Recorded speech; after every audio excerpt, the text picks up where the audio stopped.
Welcome back into the GSMC Sports Podcast for our final segment of the day, where we are going to be previewing the upcoming season for the New York Giants. The Giants, obviously, disappointing step backwards last season following their playoff win in 2023. So they definitely feel like they could bounce back to some degree, but I think that the anomaly was more so 2022 being as good as it was versus 2023 being a down year. And there's been a lot of talk about Brian Daboll and whether or not he's on the hot seat. I think it's ridiculous, and I feel like most people that are watching this team are sort of on board with that as well. But I've seen enough articles about hot seat coaches, NFL coaches on the hot seat for 2024 that have included Brian Daboll at the top of the list, that it is at least somewhat of a storyline. And I don't think that Brian Daboll should be judged off of how good he was in 2022. That was unrealistic expectations a little bit. But the Giants are trying to build something, and it's a little bit difficult when there's clearly not all that much trust at the quarterback position. Where Brian Daboll, it's so interesting to me because I say there isn't a lot of trust, but that being said, the front office decided to sign Daniel Jones to a contract extension following that year, despite the fact that it was kind of clear to me that Brian Daboll understood the limitations with Daniel Jones, and that, Jones only threw for 15 touchdowns in that season as a whole. And he was able to play the role they were asking him to, which was be a little bit more of a manager. He used his legs more than he ever really has in the past as well.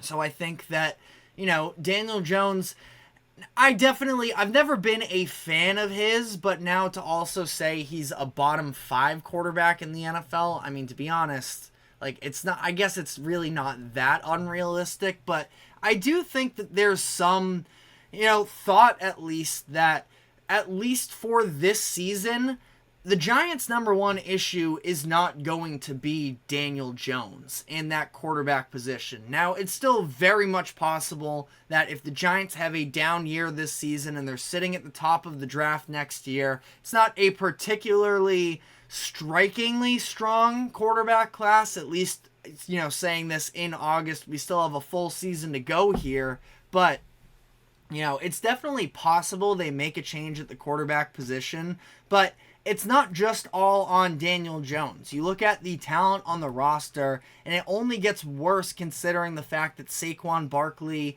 left in free agency this year.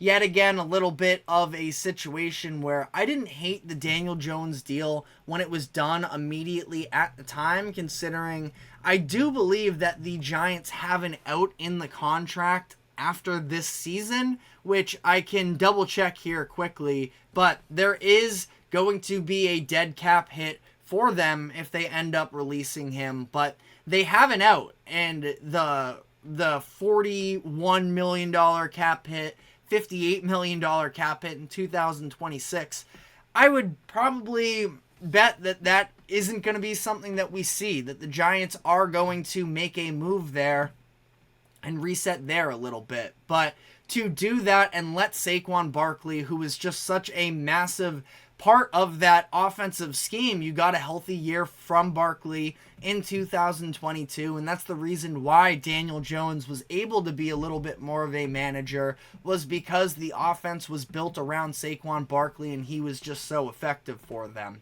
But Barkley's gone. The offensive line is very clearly still an issue. Now, they made a couple moves this offseason to try and improve it, at least some. They signed a couple offensive linemen in Jermaine Illuminor and Aaron Stenney, and both of them appear to be starters in the first unofficial depth chart that the Giants just released on their own website. You can check that out for a more extended look there. But Dan Solomon, sorry if I'm mispronouncing it there, but He just sort of wrote an article and posted the depth chart on Giants.com, so you can check it out there. But it looks like Illuminor and Stinney are going to be the right tackle and right guard, respectively. As things currently stand, it's still not a good group. It's still probably going to be a bad group. So, again, that's where I sort of make the point of, I understand that Daniel Jones does leave a lot to be desired, but I don't think that, upgrading from Daniel Jones was the number one need for them. You're going to go up and draft a quarterback to probably have him sit, because I wouldn't want to throw him out there behind that offensive line. So it's going to be a little bit of a rebuilding process for the Giants, and maybe it won't take all that long, but definitely still a lot of room to grow. Malik Neighbors is obviously a very key add, easily the best wide receiver that Daniel Jones has had as a weapon since he was drafted to the Giants. So we'll see there how all of that plays out, but still not a particularly inspiring skill position group either, where Devin Singletary and Tyrone Tracy Jr. are your top two running backs. Receivers, outside of Malik Neighbors, Wan'Dale Robinson is a good player. I like Darius Slayton. Maybe we see Jalen Hyatt take a step forward. He was electric in college, so you feel like but like Hyatt even too, I feel like when he ultimately succeeds, if he does, it's going to be on an offense that can have a little bit more of a slower developing play take place, and I just don't know if the Giants' offensive line is even going to allow that to happen this upcoming season. But the Giants, their defense is where I'm a little bit more intrigued. They, of course, add Brian Burns in a trade this offseason, which included a second-round pick. So, definitely paid the price for Brian Burns, made him one of the highest paid defenders in the NFL, but he is a very good player. He is going to match up alongside Kayvon Thibodeau in what can be a pretty elite pass rush, and I do really like the front seven for the Giants. Like I mentioned, Burns and Thibodeau as edge rushers. You have Dexter Lawrence in the middle at that nose tackle position to be able to help stop the run. Azeez Ojulari is a pretty solid linebacker as well to pair up with Bobby Okereke and Micah McFadden. I think that Okereke has been underrated from years, and McFadden is somebody that I wasn't even really aware of until last season, but he just continued to impress me. So I do like their linebackers. You throw in there the fact that they bought low on Isaiah Simmons, who is still, just 3-4 years into his NFL career, could provide you different looks if I'm going to make any one comparison. I mean, we did see Jabril Peppers sort of play a similar role where he was struggling a little bit to find his exact place on a defense, but once he got to the right place with the Patriots, Peppers became a very positive impact player. So I'm looking at that front seven, and I do think there's a lot to like there. The issue is the secondary is a little bit of a mess. Now, first, one nice thing I'll throw out there is that Deonte Banks was pretty good and showed some real promise in his rookie season from an outside corner. And I think that he is somebody that the Giants should feel good about, that they went out and they got last year. The issue is, outside of that, there is pretty much no proven and not a lot of high-end ceiling, I don't think, outside of Banks, where Jason Pinnock is a fine option for them at safety. Now, they just drafted Tyler Nubin in the second round out of Minnesota. Maybe he emerges and starts playing big minutes for them. I think as things currently stand, though, Nubin is projected to be a backup, so we'll see how much playing time he actually even gets for the Giants this season. I just think that it's going to be definitely a work in progress in that secondary. Cordell Flott, again, he's a fine option, but you don't have any veteran experience. And again, outside of Deonte Banks, it's not like there's a ton of, blue chip high draft prospect pedigree that you can talk yourself into. Now, who knows? Maybe I'll be wrong eventually there, but I think that, again, this is going to be a season where the Giants are just going to try and at least have the vision intact. Looking at their schedule, I think it's pretty difficult.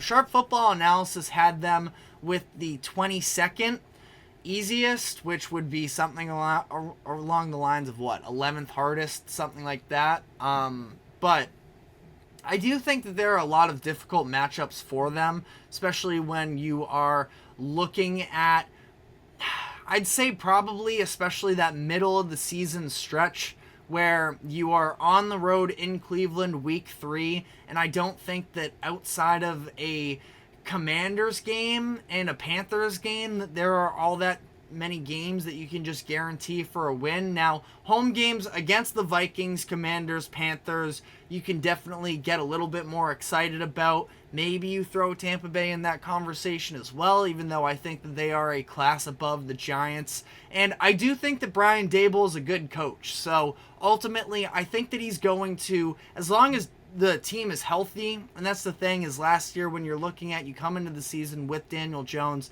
Tyrod Taylor is a fine backup quarterback, but obviously he's plan B. I think that Daboll is a very good offensive mind. Like I talked about, I think that there is a lot of promise with that front seven on the defensive side of the ball. So ultimately, I have the Giants going 5-12, which, as long as, again, the vision is intact, I don't think that Brian Daboll should be held to the expectations of, well, you won a playoff game just a couple of years ago. What happened? Are you the problem? I don't think that's the case. There are a lot of holes on this Giants roster, but specifically I'm looking at that offensive line and the secondary. Those are areas that the Giants absolutely need to improve on over the course of these next few seasons, and I do think that they can sort of, well, and of course the quarterback position as well. So I don't know, maybe I'm trying to talk myself into the Giants more than I actually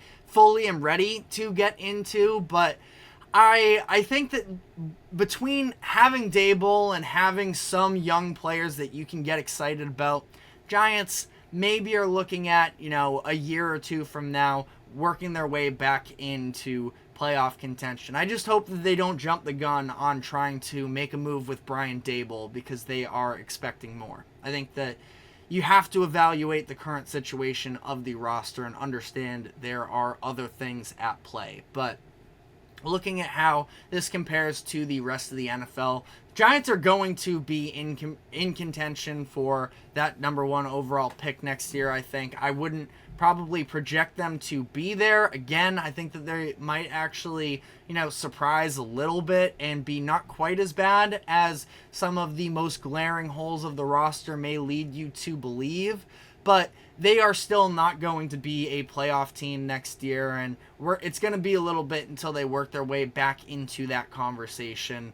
I am very fascinated, though, to see how this plays out with Daniel Jones and whether or not it's something that the front office is going to decide to punt on after this year, considering they do have that potential out after this season. But let me know what your expectations for the Giants are this season. That is all the time we have for today. Thank you very much for tuning into the GSMC Sports Podcast.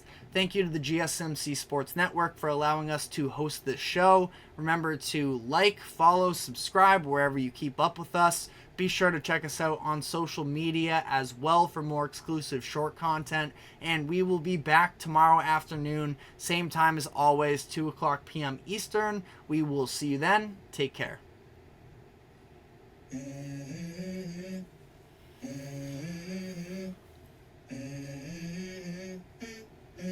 Let's go.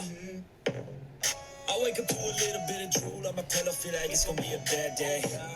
Yeah, I'm tired of shit, and the coffee ain't hit yet. Damn, ain't that great. I don't wanna go.